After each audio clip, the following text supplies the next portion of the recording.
dulu Kak, boleh saya hello dulu. Halo semuanya. Apa kabar nih Kak? Apa kabarnya Kak Pia? Alhamdulillah baik, sehat walafiat. Gimana sekarang Kak kabarnya? Oh aku alhamdulillah baik, sehat juga, lancar semuanya. Alhamdulillah. Kita udah lama banget gak ketemu ya. Udah lama banget gak ketemu, kayak boleh tahu kesibukannya apa nih Kak? Untuk kesibukan sih alhamdulillah ada kegiatan gitu ya. Jadi pagi itu ngajar, sore kuliah. Wih, kuliah. Oh jadi berarti Kakak ngambilnya kelas siang nih? Iya, karena kan pengen kuliah gak mungkin ya kalau kerja Betul, pagi kuliah pagi kan. betul, bentrok ya. Kalau boleh tahu guru apa sih?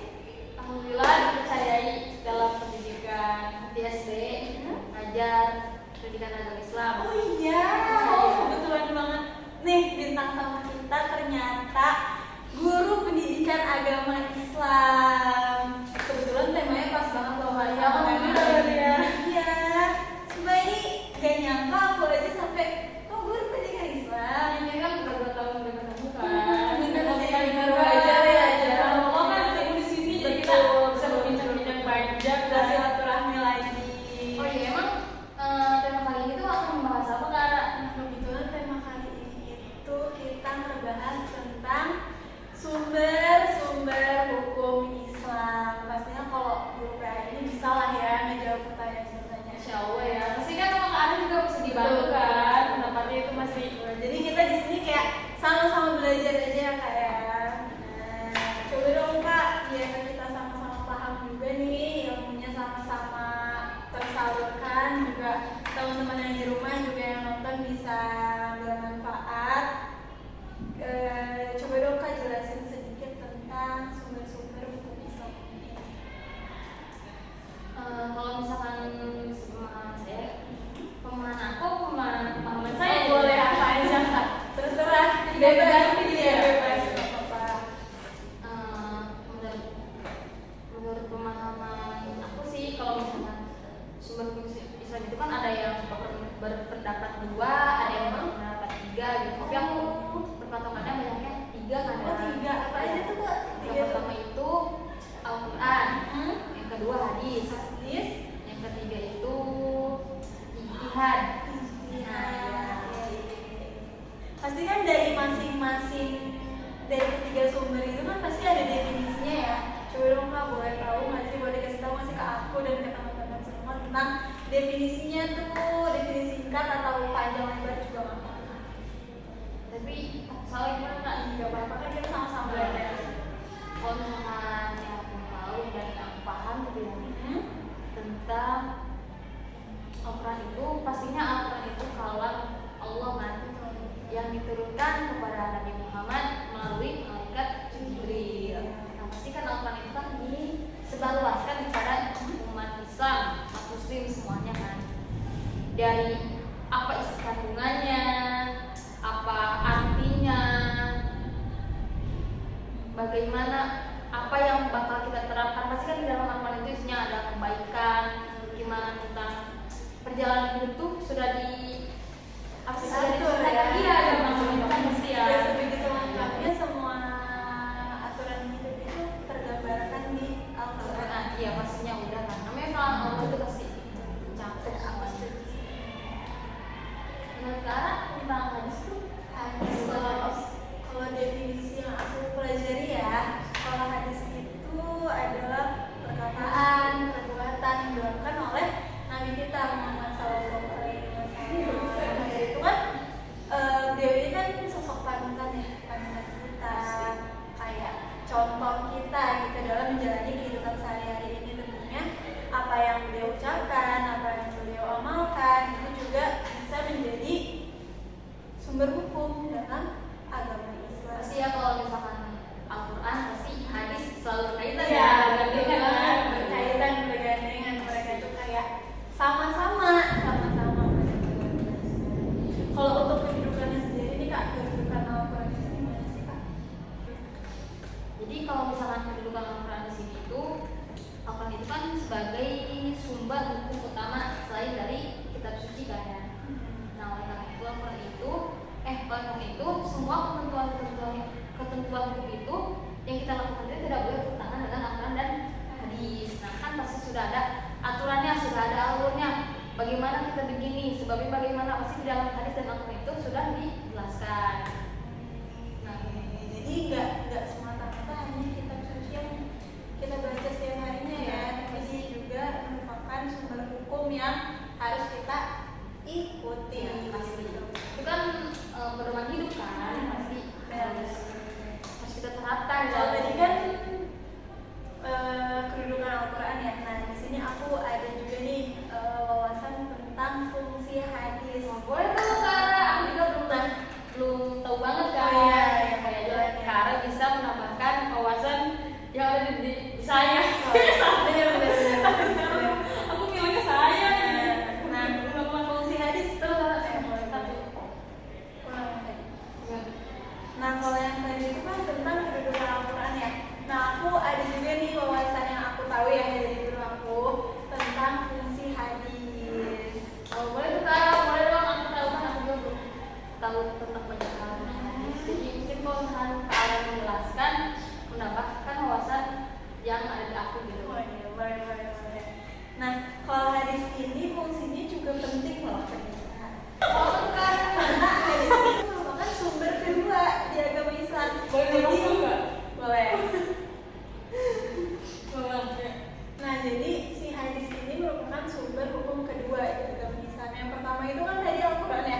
Nah, yang kedua ini hadis. Jadi kalau misalnya ada hal-hal yang kurang kita pahami di Al-Quran, itu ada sebenarnya penjelasannya di hadis, asalkan kita mau mengkajinya, mempelajarinya. Itu pasti pasti kita temukan dalam hadis-hadis tersebut. Karena tadi balik lagi, hadis itu merupakan apa sih? Perkataan atau perbuatannya Rasulullah SAW. Mungkin lebih terperinci, lebih Nah, padat dan jelas ya. betul. Jadi kita lebih tahu kalau amalan berarti kayak lebih tahu tentang kayak gimana cara mengamalkannya, gimana prosesnya, lebih detail gitu. Sebenarnya di Al-Quran ada, cuman kan nggak semuanya itu bisa kita pahami, yang kadang kita memerlukan bayan-bayan tersendiri untuk mencapai Di Al-Quran kan ya. betul. Itu lebih sulit, gampang memahami artinya, tapi kita tuh belum tentu mengetahui dalamnya isinya seperti apa. Iya. Maka dari itu Intinya. terperinci di hadis. Betul banget. Itu kenapa hadis itu disebut sebagai sumber hukum kedua Dalam Islam. Nah, setelah apa tadi pertama? Setelah Al-Quran. Setelah Al-Quran. Lanjut nih, aku kurang paham deh Kak tentang ijtihad. Ijtihad itu apa sih Kak?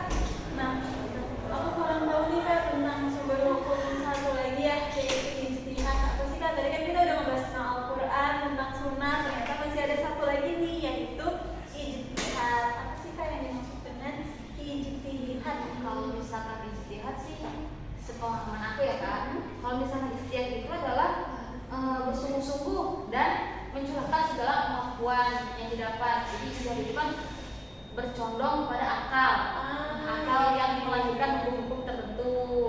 Nah, yang dilahirkan oleh para ulama. Oh, berarti itu tuh hasil dari pemikiran para ulama. Nah, ya betul Pak. Tapi tetap aja, kalaupun ada para ulama yang melahirkan hukum-hukum tersendiri, itu tidak mengizinkan dari hukum-hukum Al-Quran dan hadis. Iya, jadi tetap Karena berpatoknya itu pada Al-Quran dan hadis. Iya. Cuman kalau misalnya ada yang masih kurang dimengerti atau masih perlu penjabaran ulang, itu lewat pemikiran ulama tersebut. Iya. Aku paham sampai sini. Makanya kita itu harus berbangga-bangga ria betul banget. Islam gitu ya. Karena udah punya nih hukum-hukum yang pastinya, patokannya sudah ada. Iya. Tinggal apa sih? Kita tinggal menjalankannya.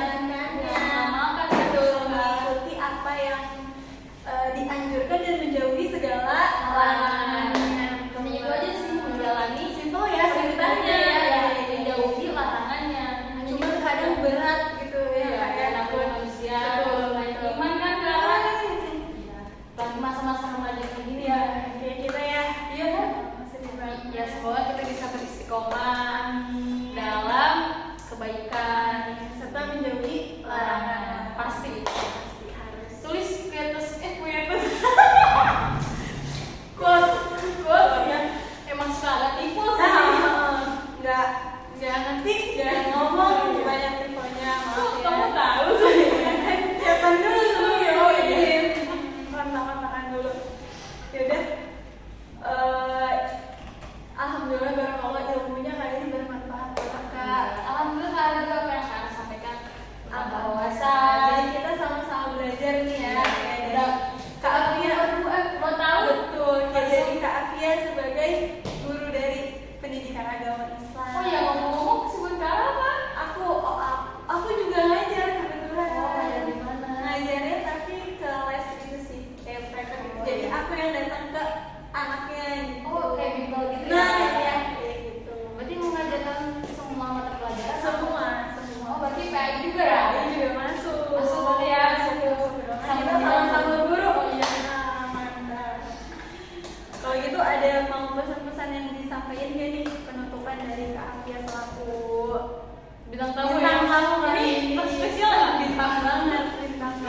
karena sudah memiliki pedoman. Apa tadi yang pedoman 3 itu kan yang banyak yang kita jalani gitu.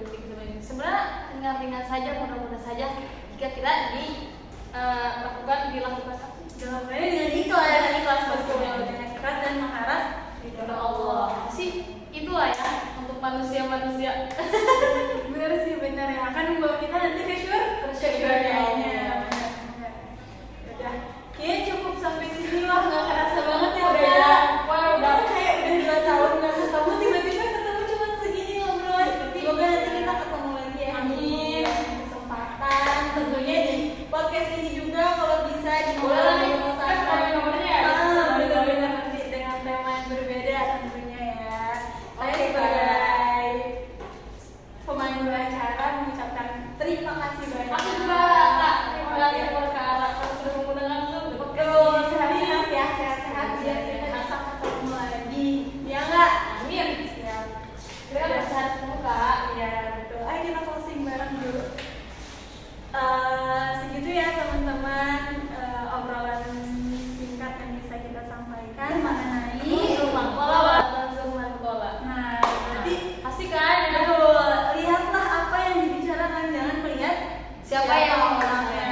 betul. Betul. Takutnya kalau misalkan orang itu yang kita tidak suka, padahal menyampaikan yang Baik,